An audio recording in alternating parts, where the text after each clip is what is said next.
دي مش سامسونج جالاكسي الترا، دي افضل كوبي لساعه سامسونج جديده من شركه دي تي اللي خلاص رجعت لينا وبقوه وموديلات بتبهرنا. الساعه شكلها جامد جدا على الطبيعه، فيها خلفيات كتير جدا وكمان فيها خلفيات فيديو متحركه، فيها معرض صور وكمان تقدر تضيف صور على الساعه نفسها وفيديوهات واغاني على الساعه، وده لان الساعه فيها مساحه 32 جيجا.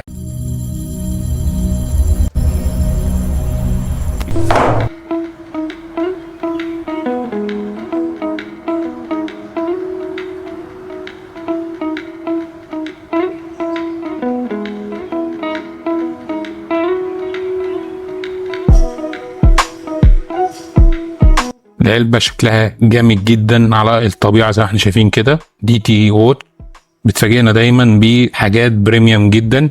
نفتح مع بعض العلبة ونشوف المحتويات.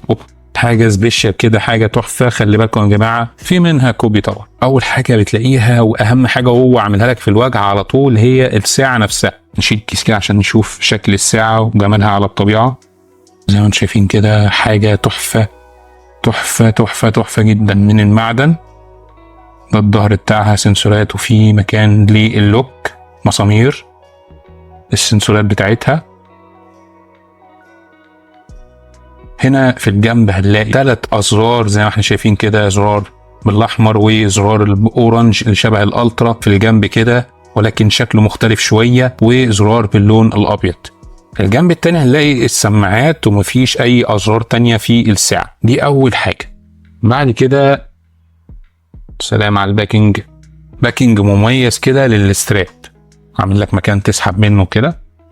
الستراب سيليكون ولكن مميز ومختلف عن السيليكون بتاع الالترا وشكله جامد جدا. تعالى نسحب بقى الستراب كده، بص معايا.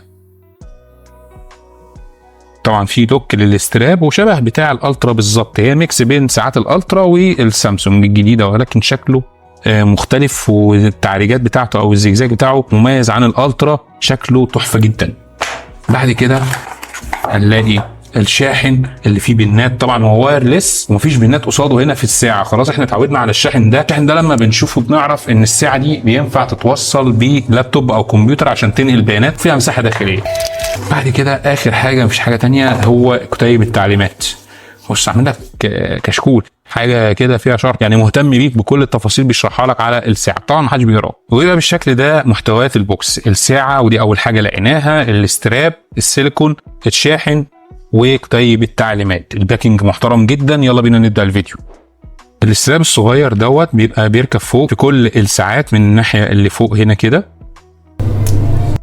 وطبعا مكان اللوك الابيض ده بيبقى تحت كده مع الساعه عشان خاطر يركب ويقفل معانا على اللوك. عمل معانا تكه الامان، خلاص كده قفل معانا. اقول لك ان الاسترابات او الاستراب بتاعها هو استراب الالترا، دي ميزه حلوه برضو ان انت تقدر تنوع في الاسترابات زي ما انت عايز. يعني ده استراب الالترا، بص شكله مختلف شويه عن ده، مختلفين خالص. ولكن لو جيت مثلا تفك كده هتضغط على اللوك وتسحب هتلاقيه عادي شغال اهو، نفس المقاس ده بتاع الالترا. بص وده التاني. عايز اقول لك ان اللون الاورنج اللي معانا بيكون الاستراب الاورنج والشاشه متطعمه باللون الاورنج. اسود او فاضي، ما بيكونش فيه الشرط الجميله اللي احنا شايفينها على الشاشه زي ما انتم شايفين كده. الشرط الاورنج دي ما بتكونش موجوده. انا بالنسبه لي دي عجباني جدا. نشغل بقى الساعه. اول ما شغلنا الساعه هنلاقي لغات كتير قوي. نشوف بس العربي، سواء بقى من البقره بتلف البقره دي كده او من التاتش بتاعها سريع وحلو. ويلا نبدا. هنا بيقول لك ازاي تربطها عن طريق الابلكيشن الوير برو، وده شكل الساعه. جامده جدا الساعه في الايد وتلبسها حلو جدا. هي دائريه في شكل مستطيل نفس ساعه السامسونج جالاكسي بالظبط. انا مش عايز اقول لك جمال الشاشه على الطبيعه. حتى خلينا نشيل الستيكر ونشوف مع بعض دقة ألوان الشاشة عاملة ازاي معانا. الشاشة تحفة جدا. انت لما نيجي نغير الخلفيات، شايف معايا الخلفية عاملة ازاي؟ بص انا عاجبني اوي الخلفية دي، الراجل الفضائي اللي بيتحرك ده. بص كده معايا. اول حاجة خلينا نشوف الازرار اللي في الجنب هنا. هنا زرار احمر وزرار مطعم بالاورنج وزرار ابيض. 3 ازرار.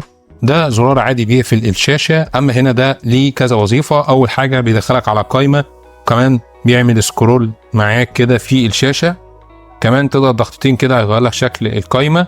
اما الزرار الابيض ده تضغط عليه كده هيجيب لك النشاط الرياضي، تقدر تدخل على الاوبشن الرياضي على طول زي اللي موجود في ساعات الابل الترا، ولكن بيبقى باللون اورنج هنا في الجنب، لكن هنا هما الثلاث ازرار جنب بعض. كده عرفنا وظائف الازرار. الناحيه الثانيه تلاقي السماعات، وده شكلها، بص مكان السبيكر صوتها فعلا عالي جدا. الظهر بتلاقي فيه السنسورات واللوك بتاع الاستراب ومسامير، وطبعا علامه الاكس نوفا اللي موجوده على اغلب الساعات الدي تي، تقريبا واخده التوكيل بتاعها. ممكن التوكيل ده ينتهي، مش شرط العلامه دي اساسيه، ولكن ده وكيل للدي تي في مصر حاليا هو الاكس نوفا. تغير الخلفيات من السكرول هنا، او تضغط ضغطه طويله كده وتقلب في الخلفيات. كمان هتلاقي عندك الستور او متجر او سوق خلفيات. بص بقى خلفيات تقدر تعمل لها داونلود، جامده جدا، بالذات اللي هي الفضاء دي برضو. بص مش شرط بقى اللي انا كنت جايبها من شويه، بص في حاجات تانية اكتر. كل ده تعمل لها داونلود عادي وتنزلها على الساعه. عندك بقى اللي عجبني من خلفيات اللي هي الميكانيكي، بص نعمله داونلود مثلا كده، عملت له داونلود بمنتهى السهوله. بص خلفيه، ايه الجمال ده، نبضات القلب، كالوريز، الوقت بالدقايق، يعني الشكل ماشي مع الشكل الخارجي. نسحب الستاره، ده شكل قايمه كده، الاشعارات، يضيف اي حاجه انت عايزها هنا كده او كده. هنا ده لو انت عايز توصل ايربود او سماعه بلوتوث على الساعه مباشره، كانك معاك موبايل عادي تعمل سيرش عن السماعات اللي موجود. فمثلا نفتح الايربود كده عشان نشغل الايربود، نطلع السماعات منها في اي حاجه، موبايل بقى، ساعه، اي حاجه، وهندخل هنا كده ونعمل بحث. ظهرت معانا الايربود، تقدر تعمل لها عادي بمنتهى البساطه كونكت على الساعه، تم الاتصال بنجاح. ده وقت اغلاق الشاشه، كل ما يكون قليل كل ما البطاريه او الوقت بتاع استخدام الساعه يقعد معاك اكتر.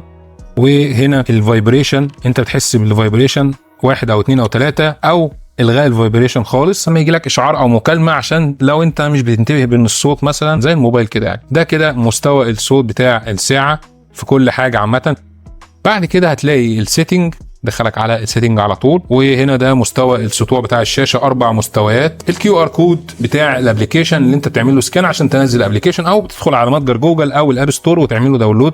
الابلكيشن موجود بمنتهى البساطه. دي خاصيه رفع اليد لاضاءه الشاشه، بتفعلها او توقفها. لو هتوقفها كل ما هتيجي تحتاج تشوف الساعه هتضغط على اي زرار من دول تنور الشاشه، لكن هنا بمنتهى البساطه اول ما ترفع ايديك الشاشه بتنور معاك. وضع عدم الازعاج، وهنا وضع توفير الطاقه عشان تقعد معاك وقت اكتر. وزي ما احنا شايفين نسبه الشحن والتاريخ والوقت، وهنا انها مربوطه بالايربود، كمان مش مربوطه بالموبايل ولا بالبلوتوث. لو مربوطه هتبقى منوره بنفس اللون. كده احنا شفنا كل الستاير. ندخل بقى على القايمه. احنا بنجيب طبعا شكل القايمه الطولي ده عشان نشرح بيه كل التفاصيل اللي موجوده في الساعه، بيبقى منظم اكتر. ولكن هل هو ده الشكل بس؟ لا، في كذا شكل. نغيره من الزرار ده بضغطتين كده هيغير معانا الشكل. بص برضو شكل طولي ولكن احلى شويه. الشكل الثالث برضو شكل طولي ولكن شكله اشيك بكتير قوي. عندك الشكل ده بقى، الناس اللي هي بتحب الشكل اللي هو بتاع الالترا ده برضو شكل جميل جدا.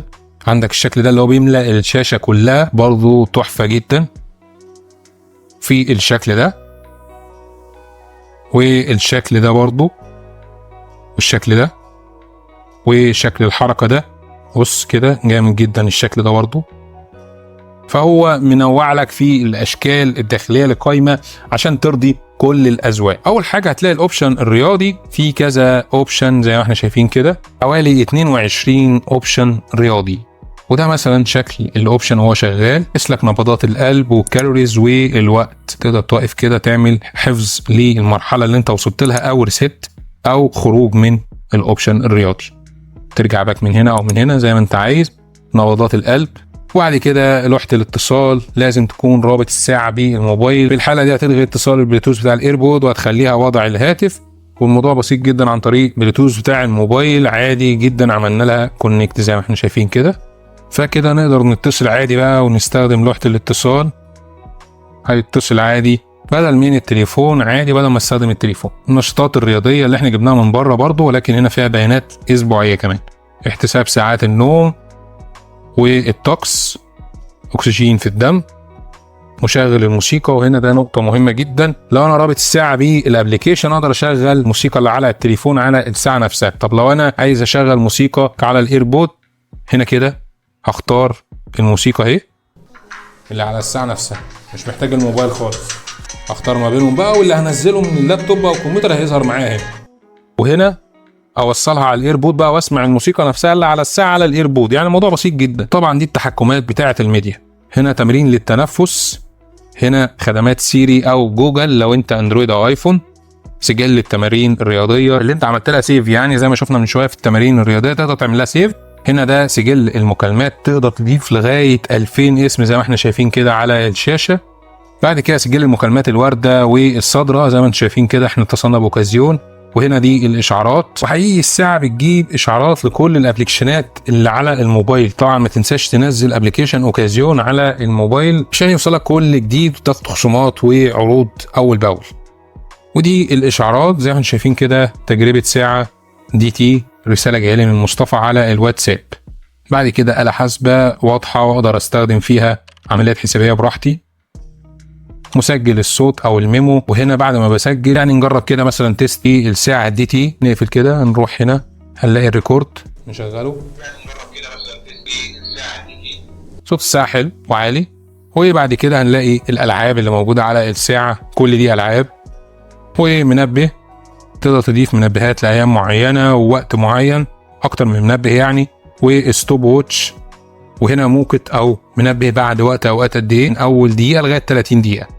بعد كده مصباح يدوي، كشاف حلو جدا. الساعه فيها بوصله اشتغلت معانا ايه. البحث عن الهاتف لما تكون رابط الساعه بالموبايل، والعكس موجود في الموبايل. آلة تصوير، لما تكون رابط الساعه بالموبايل تقدر زي ما انت شايف كده تصور الساعه، تشتغل كريموت لكاميرا الموبايل. بعد كده السيتنج، اول حاجه اللي هي عرض الشاشه، نمط الطلب اللي هي شكل الخلفيات. هنا وقت اغلاق الشاشه زي ما جبناه من بره.